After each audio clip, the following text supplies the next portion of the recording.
কাবাব প্রেমীদের জন্য কাবাব হচ্ছে একটা আবেগের নাম। আর আমাদের খিলগাঁওতে নতুন একটা কাবাবের দোকান দিছে, মানে একেবারেই নতুন, মাসখানিক হয়েছে। তো আমার বন্ধু আবার আমাকে আজকে খাওয়াবে, তা চিন্তা করলাম যেহেতু ফাও ফাও খাইতে যাচ্ছি, একটা ভিডিও তো আপনাদের জন্য অবশ্যই করা যায়। তো দোস্ত আমার 5টা পর্যন্ত বসে আছে যে আমি কখন ফ্রি হব, আমি আসবো, তারপরে ও আমাকে খাওয়াইতে নিয়ে যাবে।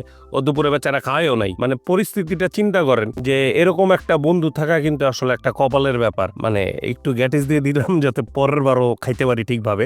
তো আপনার যদি এরকম কোনো বন্ধু টন্ধু থাকে তাদেরকে একটু পাঠায় দেন ভিডিওটা, তাদেরকে একটু মেনশন করে দেন যে দেখ বেটা এই বুড়ে বুড়ে বেটারা কিভাবে একজন আরেকজনকে খাওয়াচ্ছে, আর তোরা তো সারা জীবন শুধু খোঁচাই গেলি আর রিলস পাঠাই গেলি। তো দোকানটা হচ্ছে একদমই আমাদের এলাকার, মানে আমাদের বাসার থেকে খুব কাছে, 1/2 কিলোও না। এটা হচ্ছে ওই খিলগাঁও ভূতের আড্ডার পিছনের যেই গলি, সেই গলি ধরে সামনে চলে গেলেই ওই রেস্টুরেন্টটা পাবো। আর মূলত আমি না আমাদের এলাকার যেই সব রেস্টুরেন্টগুলো আছে খিলগাঁওতে, এগুলোর ভিডিওটা একটু স্কিপ করে যেতে চাই। এগুলো আমি করতে চাই না, কারণ যদি বা এনি চান্স খাবার যদি আমার মুখে খারাপ লাগে সেটা তো আমি ঠাস করে বলে দিব। তারপরে এখান দিয়ে আসা যাওয়াতে তাদের সাথে সবসময় দেখার বিস্তর হয়ে যাবে, জিনিসটা একটু লজ্জাস্কর ব্যাপার।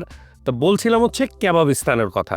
একদমই নতুন এই রেস্টুরেন্টটা। তা মনে করলাম যে আমাদের খিলগাঁওতে তো এরকম প্রিমিয়াম গোছের কাবাবের দোকান তো এখন পর্যন্ত আমি পাই নাই। তো এটা তো করা অবশ্যই একদম আমার নৈতিক দায়িত্বর ভিতরে পড়ে, মানে ভিডিও তো করতেই হবে আমাকে। তো মাত্র এরা ওপেন করছে, বিকাল 5টা থেকে হচ্ছে এদের ওপেনিং টাইম। তো মাত্র এরা সব প্রিপারেশন নিচ্ছে। আর ভিতরের ডেকোরেশনটা আজকে আমি একটু ভালোভাবে দেখাতে পারবো, মানে ভিতরের পরিস্থিতি, যেটা আমার অন্য ভিডিওতে হয় না, কারণ রেস্টুরেন্টে অনেক মানুষ থাকলে আমি দেখাইতে পারি না। আর এটা যেহেতু একদম ওপেনিং টাইম, একদম খালি ছিল। ভিতরের পরিবেশটা বেশ ভালো লাগছে আমার কাছে, মানে একটা চমৎকার একটা ভাইব আছে। আর সিটিং এরিয়াও অনেক, সো গেলে আশা করি ভালো বসার জায়গা পাবেন। আমি কিছুদিন আগে একটা রেস্টুরেন্টে ভিডিও করতে যাই, বলছিলাম যে আমরা একটা সময় ইন্ডিয়ান খাবারের খুব একটা প্রকোপ গেছে, যে আমরা কোনো কিছুতে ইন্ডিয়ান খাবার খুঁজি। হঠাৎ করে সেই জিনিসটা চেঞ্জ হয়ে এখন পাকিস্তানি ফুডের পিছনে আমরা অনেক বেশি আমাদের টেস্ট ঘুরে যাচ্ছে আর কি। প্রচুর বেশি পাকিস্তানি ফ্লেভারের খাবার, যদিও আমি জানি না কাবাবিস্তান এটার সাথে কোনো পাকিস্তানের কোনো রেসিপি বা কাবাবের রেসিপি আছে কিনা, বাট নামটা অনেকটা কাছাকাছি, এই কারণে কথাটা বললাম। অ্যান্ড ট্রাস্ট মি, আরও এরকম আমরা অনেক দেখব, যেটা পাকিস্তানি ফ্লেভারের যে কাবাবগুলো বা খাবারগুলো, বিরিয়ানি, ইন ফিউচার। আর মেনু একেবারেই সিম্পল। আমার কাছে এই জিনিসটা খুবই ভালো লাগে। আইটেম যত কম থাকবে, সিম্পল মেনু থাকবে, আমার কাছে মনে হয় তত বেটার। তো বিদেশি টাকায় খাবার খাচ্ছি, তো বিদেশি মানে আমার দোস্ত আর কি, যে দুবাই ফেরত, ও খাওয়াবে। তো আমরা হচ্ছে চিকেন রেশমি অর্ডার করছি, এটা হচ্ছে 219 টাকা। বিফ শেফ স্পেশাল 249 টাকা। কাবাবিস্তান স্পেশালি বাটার মশালা 350 টাকা। বাটার নান একটা করছি, এটা 50 টাকা। প্লেন নান 40 টাকা। এখানে একটা ব্যাপার হচ্ছে যে এটার সাথে আবার ভ্যাট দিতে হবে। এখন অনেক খবর শুনতেছি যে যেহেতু আমাদের হাতে এখন অনেক টাকা পয়সা, 15% করে আমরা ভ্যাট দিব। তা ভালো কথা, সেটা সমস্যা নাই, সেটা আমরা যেহেতু অনেক টাকার মালিক, সেটা কোনো এখন বিষয় না পাবলিকের কাছে। বিষয়টা হচ্ছে আমি যদি এইটার প্রাইসের কথা বলি, হ্যাঁ অবভিয়াসলি প্রাইসটা আমরা যেসব কাবাব খায় অভ্যস্ত সের তুলনায় আমার কাছে একটু প্রাইসটা বেশি লাগছে।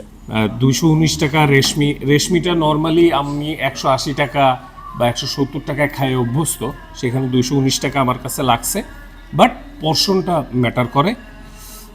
বিফ শেফ স্পেশাল 250 টাকা, আর কাবাবিস্তান স্পেশাল বাটার মশালা 350 টাকা। বাটার মশালার প্রাইসটা নর্মালি 300-320 টাকা এই রেঞ্জে থাকে, বা খুব কম খাইলে হয়তো 280 টাকা 290 টাকা থাকে। এটা হচ্ছে এদের রেশমি কাবাব। টোটাল 5টা বটি দিচ্ছে এখানে আমার একটা ছোট কারেকশন আছে। আমি ফার্স্টে বলছিলাম যে 219 টাকা একটু বেশি হয়ে গেছে প্রাইসটা, কিন্তু এদের পোর্শনটার জন্য জেনুইন অনেক, এদের পোর্শনটা অনেক বেশি। সো 219 টাকা আমার কাছে পোর্শন দেখে মনে হচ্ছে জাস্টিফাইড। আর এটা হচ্ছে এদের বিফ শেফ স্পেশাল, যেটা এইটার প্রাইসটা হচ্ছে 249 টাকা। এটা আমার কাছে মনে হয়েছে, আমি এখনো টেস্ট করি নাই, বাট আমার কাছে মনে হচ্ছে যে এটার পোর্শন যদি আরেকটু বাড়ানো যায়। তারপরেও খায়ে দেখবো, এখানে একটা বিষয় আছে। আর এটা হচ্ছে কাবাবিস্তান স্পেশাল বাটার মশালা। এটার পোর্শন আমার কাছে ওকে মনে হয়েছে 350 টাকায়। এর আগে বাটার মাসালা আমি যা খাইছি মোটামুটি সেম রেঞ্জে এবং এইরকম জায়গায় খাইছি। আর প্লেন নান এটা হচ্ছে বাটার নান, এটা হচ্ছে প্লেন নান। প্রথমে টেস্ট করব হচ্ছে রেশমি কাবাব, যেটা তাদের রেশমি কাবাবটা আমার কাছে এক কথায় অস্থির ভালো লাগছে। আর পোর্শন নিয়েও আমার এখন কোনো রকম কমপ্লেন নাই। 219 টাকা রাখছে, সেই অনুপাতে তাদের খাবারের সাইজটা আমার কাছে যথেষ্ট যৌক্তিক মনে হয়েছে। আমি পার্সোনালি একটু লবণ কম খাই, সো লবণটা যদি একটু কম থাকতো আরো বেশি ভালো লাগতো আমার কাছে, বাট অস্থির ফ্লেভার। এখন আমরা একটু বিফটা ট্রাই করি। যারা বিফ লাভার তাদের জন্য এটা আমি জানি খুব ভেরি ইম্পর্টেন্ট যে ভাই বিফ বিফ বিফ। আর গরুর মাংস আসলে এমন জিনিস যে আগেও বলছি যে মোটামুটি সিদ্ধ হইলেও আর একটু লবণ টবণ ঠিক হলে পরে গরুর মাংস মজা লাগে। আমার কাছে এটা খুব একটা অসুবিধা লাগে নাই, মানে খুব একটা পছন্দ হয় নাই। একটু মুশি ফ্লেভারটা বেশি, মানে একটু মুশি মুশি লাগছে আর কি। আদার দেন দ্যাট নট ব্যাড, বাট আমার কাছে অতটা স্পেশাল লাগে নাই। অনেকটা শিক্ষাভাবের ওই প্যাটার্নটাই আসছে। এনিওয়ে আমার কাছে খুব বেশি স্পেশাল লাগে না এটা। মানে আমি হয়তো নেক্সট টাইম যদি কেউ আমাকে বলে যে এই দুটার ভিতরে কোনটা অর্ডার করবেন, আমি 100% চোখ বন্ধ করে বলবো, ঘুমের ঘরে বলবো আমি রেশমি কাবাব অর্ডার করবো।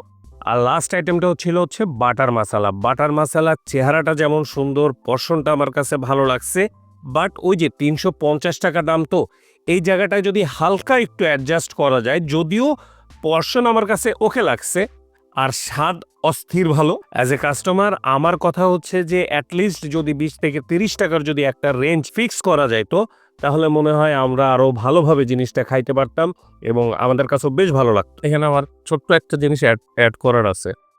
বাইরে এখন দোকানে বাইরে কি বাটার ইউজ করে আমি জানি না, যদি একটু আরেকটু ফ্লেভারফুল বাটার যদি ইউজ করতো, যদি এখানে বেশ ভালো বাটারের ফ্লেভার আমি পাচ্ছি, বাট আরেকটু ফ্লেভার আসলে না আরও জমে যেত জিনিসটা। বাট খুবই ভালো, ভেরি গুড। বাটার মশালা আর রেশমি কাবাব এই দুটা তো 100% রেকমেন্ডেড। এই দুটার টেস্ট ওয়াইজ আমি 100% আপনাদেরকে রেকমেন্ড করতে পারি যে আপনারা যদি কাবাবস্তানে যদি আসেন, রেশমি কাবাব আর হচ্ছে বাটার মশালা 100% অর্ডার করতে পারেন। বাট বিফটা নট রেকমেন্ডেড বাই মি, মানে আমার কাছে অতটা ভালো লাগে নাই, মানে আমার টেস্ট বার্ড অনুসারে অতটা জমে নাই আমার কাছে। আচ্ছা, এখন সমস্যাটা হয়ে গেছে, এই বিফটা আমার কাছে ভালো লাগে নাই, কিন্তু আমাদের যে প্রবাসী পুরুষ এর হ্যাঁ এক এক টেস্ট আসলে ডিফারেন্ট থাকে, তো ওর কাছে আবার খুব ভালো লাগছে। সো যেহেতু ওর কাছে ভালো লাগছে, আপনার কাছেও ভালো লাগতে পারে। এদের নানগুলোও আমার কাছে খুব ভালো লাগছে, বাটার নান এবং যেটা প্লেন নান। বাট আমার কথা যে প্লেন নানের দামটা একটু অ্যাডজাস্ট করা উচিত, এটা ভেরি ইম্পর্টেন্ট। বাটার নান নিয়ে আমার তেমন একটা কমপ্লেন নেই, 50 টাকা বলছে, সেখানে হয়তো 40 টাকা বা 35 টাকা করলে ভালো দেখা যাবে, বাট প্লেন নানটা অবশ্যই অ্যাডজাস্ট করা উচিত। তো ব্যাপারটা হচ্ছে যে তো দোস্ত এখন আমাকে বাসায় নামাই দিচ্ছে, বাসায় যাচ্ছি। আর আপনারা অবশ্যই ভিডিওটা লাইক করে দিয়েন, শেয়ার করে দিয়েন যদি মনে হয় আর কি। মনে কিছু থাকলে অবশ্যই কমেন্ট করে দিয়েন, আর অবশ্যই ইউটিউবে যদি দেখে থাকেন তাহলে সাবস্ক্রাইব করে দিয়েন, আর ফেসবুকে যদি দেখে থাকেন পেজটাকে ফলো করে দিয়েন। আল্লাহ হাফেজ।